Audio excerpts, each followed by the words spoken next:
Godlogic himself. How you doing, man? What's going on, brother? How you doing? I don't have much time, man. I probably got like 15 minutes, 20 minutes, so I got to get to the airport. But No problem. yeah, so I obviously believe Jesus is God. There's a bunch of verses in the Bible that teach that Jesus is God. You obviously think Jesus is not God. So what are your thoughts, man? What's your argument from the Bible that Jesus is not God? Yeah, I got you. My bad. So simply, we would see that Jesus, if he is God. Okay, let me ask you a question. Is there any necessary attribute that God can lack and still be God? Any necessary? You mean any essential attribute of God? No. Essential yes. So go ahead. Yes, Jesus No, has right? all the Okay. Jesus has Does all the Jesus essential properties to be God. Oh, Jesus has all the essential properties. Yeah. The Bible describes him as Okay, the no problem. creator, all powerful, all knowing, omnipresent, all of it. I bet you know where I'm about to go right now. What the hour? I- What gaining wisdom? What where are you? Oiden, yeah, you want to talk about Oiden? Let's talk about Oiden. If you want to. Yeah, no problem. So I have a question. Do you know better than the translators? I wouldn't say that.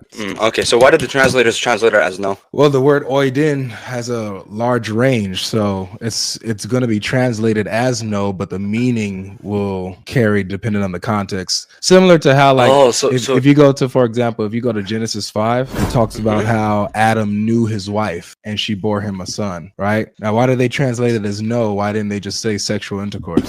So let's look at that verse. You want to look at that verse, please? Sure. If you go to Genesis, I believe it's Genesis 5. But hold on. Why are we conflating languages now? We're not conflating languages. You said about the translators, right? So we're talking about So I specifically mentioned the word, the Greek word oiden. Yeah, but you then asked me, do I know better than the translators? Why would the translators translate if it means if it means to declare, why would they translate it as no? So I'm giving you an example of where they translate a word as no, but it doesn't mean like cognitive knowledge. It means sexual intercourse. You get what I'm saying? Yeah, I get you. But what I'm telling you is we're not talking about Hebrew. We're talking about the Greek here. Understand? No. Well, I mean, you asked me the basis of an issue. So do you have a problem with a translator translating a word as no, but it means something different? Like it doesn't mean cognitive knowledge? No problem. I can grant you the Hebrew. I'll grant you this Hebrew word. Okay. But we're talking about the Greek right now. Yeah, it's the same thing with oiden. With oiden, the word translates as no, but the meaning carries as to make known or to declare. No problem. Can you substantiate that? Go ahead. Yeah, it's in the concordance, in the lexicon. So for example, if you no go so to oiden, I have an example for you. One second. Okay, no problem. One second. What is the root word of oiden? I don't know, but I can give you an example of what I'm talking about. Okay, so the root word of oiden, right? If you read the concordance, it would tell you that the root word of oiden is oida, which is to know, as it's used in the next verse.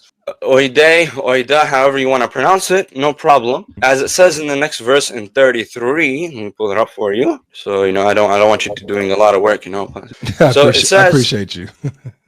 No problem. It says balapit agranapit gar oidat. Right there, oidat. There you go. Beautiful. It's the perfect indicative active second person plural, and that is the verb. But if we see in the 32 as well, it says it's also it's a verb, perfect indicative active. Right? There's no person. What is the difference between oiden and oida in this? It's just the form of the word, how it's used in the sentence. It'll be the difference, like ran or run. Yes, no problem. So can you show me where in the Bible, or sorry, not in the Bible, in the New Testament, Matthew, Mark, wherever you want to go, can you tell me? Can you go ahead and show me how it's used to declare? Yeah. So go to 1 Corinthians chapter 2. Let's see this. Chapter 2, verse 2. In 1 Corinthians chapter 2, verse 2, do you see where Paul says, I decided to know nothing? Yeah, so where's, that word right there? Decided anything to know? Idenai. Yes. Idenai, let's look at Idenai. No problem. So, Idenai. You don't want to click on the, go back to it, you want to click on the number. Oh, yeah, you're right. So, let's, Same word. Same word? Yep. No problem. problem. There you go. There you go. Right. Let's look at the helps word studies, huh? So wait, just really quick before you look at properly, that. One second. To properly to see with physical eyes, as it naturally bridges us to the metaphorical sense, perceiving, mentally seeing. This is akin to the expressions "I see what you mean," "I see what you are saying," or "Ito." Seeing seeing that becomes knowing. Then that is a getaway. Then is a getaway to grasp the spiritual truth from the physical plane. Ito then is physically seeing, which should be the constant bridge to mental spiritual seeing, which is in what do you call it? We can make this very simple. Thing as comprehension, right? So one second. Let me ask you, what is comprehension? Hold on. Yeah, what is comprehension? Hold on. What is comprehension? Can we talk about the verse I just brought up? Please, what is comprehension? Can you answer my question? Let's slow down. Notice I've answered. We're gonna slow down. Can you please answer my question? I've answered all of your questions up to now. So let me at least expound on what I was saying. Can you answer my question? What is comprehension? Just 1 second. No problem. What is comprehension? Please. Notice how you're interrupting me every time I speak for some reason. I don't know what's going on. Go ahead. Go ahead. Thank you. I appreciate it. So 1 Corinthians chapter 2, verse 2, you asked me to show you a passage in the New Testament where the word oiden is used to declare, right? To make known something. So I gave you 1 Corinthians chapter 2, verse 2, where Paul says, when I came to you, I decided to know nothing except Jesus Christ and him crucified. So here we have a clear example where the word oiden is used and it's translated as know, where it's used to make something known or to declare something. You understand what I'm saying? No problem, right? Okay. So we looked at the helps word studies, right? Yeah. And we see that ido, and oida is to properly to see with physical eyes, as it naturally bridges into the metaphorical sense. But perceiving, mentally seeing. I have to get going because I have to pick up my friends from the airport, like I told you. Yeah, but I got you. So I'll hear this last point. Go ahead. Yeah, so when I tell you, like, yo, I see what you mean, what does that mean? Like, I understand what you're saying, right? Yeah, that's one of the ways that it can be. Yeah, it could be understanding. Now, if you take a look, do me this favor, because I do have to go, but I want to show you this last thing on the same thing that you're at, right? You're on Bible Hub. No problem. Yep. Now scroll down to Strong's Exhaustive Concordance. It's right under. Okay, what's a concordance? What's a concordance? It gives you the usage of the words and the definitions. Yeah. So no, the concordance does not give you definitions. It actually tells you where. Yes, it does, bro. 1 second. So the concordance does not actually give you the literal definition and how it's used in each and every single word. It does. One moment. A concordance does not tell you how it's used in every single verse, but it tells you where it's used in every single verse, and it tells you the general what do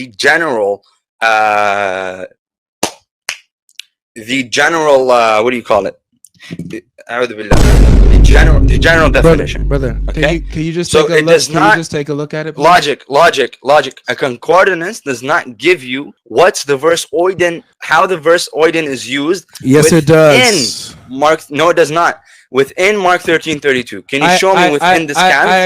I agree with you that it doesn't give me the exact verse in which it's being used. I get you, but it does give you the meaning. It does give you the range of the word. Okay. And so I want to show you Strong's Exhaustive Concordance. It gives you the range. I want you to see one of the definitions of it. So it gives you the general definitions. Just 1 second. Does it give you general? Does it give you general definitions? Just 1 second. Can you scroll down to see where it says it means to tell? No problem. It sees right here it says Strong's Exhaustive Concordance. No problem. A primary verb used only in certain past tenses. The others being borrowed from the equivalent optonomy and hural, properly to see, literally, figuratively, by implication in the perfect tense only, to know, be aware, behold, can, plus not tell, consider, have knowledge, look on, perceive, be sure, tell, understand, wish. Right there. Okay, no problem. So it's used. So it can be used. So it can be used. Again. Does it concord? Let me land my point, brother. Does it concordance? Okay, I got you. You gotta let me land my point. No, I didn't. Go ahead. I just showed you this. Go ahead and land your point. So I'm showing you that the word has a range of meanings. One of the meanings is to tell something, to make something known, or to declare. So with that being said, and I showed you an example of this in 1 Corinthians chapter 2, verse 2. So with Jesus, He doesn't declare the hour. It's something that for the Father to do. When the Father is ready to declare the hour, he does it through the Son. So if you want an explicit verse where Jesus knows all things, you got John 16, verse 30 and 31, and then also in John I want to ask you a quick question well. real quick. I don't have time. I literally have to go. I told you that. It's just a quick question. It's just quick. No, you don't have time, Logic. Ask the host. Ask the host. He didn't have time. Let's talk about the Logic. Come on, wait. Take care, guys. Philo, please. Ask the wait, Logic. I want to ask a quick question. Do the angels know the hour? I'll follow you. Do the angels know the hour? Do the angels know the hour? No, they don't. No, they don't. Okay, thank you very much. You just begged yourself. Take care. Just know the hour. No, they don't. That was embarrassing. I begged you. You see how easy that is, guys? How easy work that is? You see how excited he was when I hopped on the stage? So excited, didn't know what to do with himself, wanted to argue oiden, didn't even know that there's examples in the Bible where the word oiden, to know, is used in a declarative sense. He didn't think that there was an example. He hasn't watched enough. So next time, brother, next time. But hey, you made it on the clip.